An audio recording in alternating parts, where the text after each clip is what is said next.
أسطورة حرب الاستنزاف في مصر وحرب أكتوبر، وبالتالي بالنسبة لي أنا بأفضل الحياة الأولى بالنسبة لي أنا اللي نشأت فيها على زعيم الخالد جمال عبد الناصر.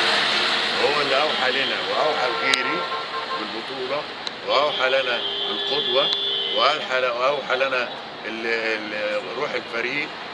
والحاجة العظيمة اللي استفدناها من الزعيم الخالد قوة الروح والتلاحم وحب مصر وحب بلد. يوم 23 يوليو، نكرر تاني 23 يوليو 1952 كان أعظم يوم في تاريخ مصر الحديث والقديم واللي فات ودلوقتي.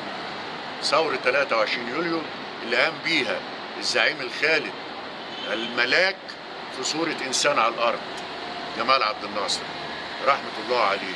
روحي وروح كل شعب مصر وشباب مصر ورجال مصر الكبار اللي احنا عاصرناهم كوالدي ورفقات، الناس دي شافوا روح الحرية اللي كان مسؤولين فيها.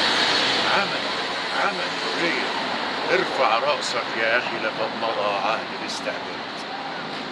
جملة قالها جمال عبد الناصر مشيت عليها الدول العربية كلها ومشيت عليها دول أفريقيا. أهلنا إن احنا نحارب، احنا بنبني بلدنا، بنبني البلد اللي تم تدميرها الحروب والمعاناة الاقتصادية اللي احنا فيها بسبب الحروب، وقلة العلم وقلة الاحترام وقلة العمل دي كلها بسبب الحروب. احنا كنا في غنى عن الحاجات دي، كنا أعظم دولة في العالم وما زلنا حتى الآن أعظم دولة بشبابها وبرجالها وبجسمهم، وأعظم حاجة الجبهة الداخلية، الجبهة الداخلية العظيمة دي اللي وقفت في ظهرنا في حرب 73 وحرب الاستنزاف. ما بقوش ياكلوا ولا يناموا عشان الجيش المصري يحارب. ايه اللي وصلنا للنقطة دي؟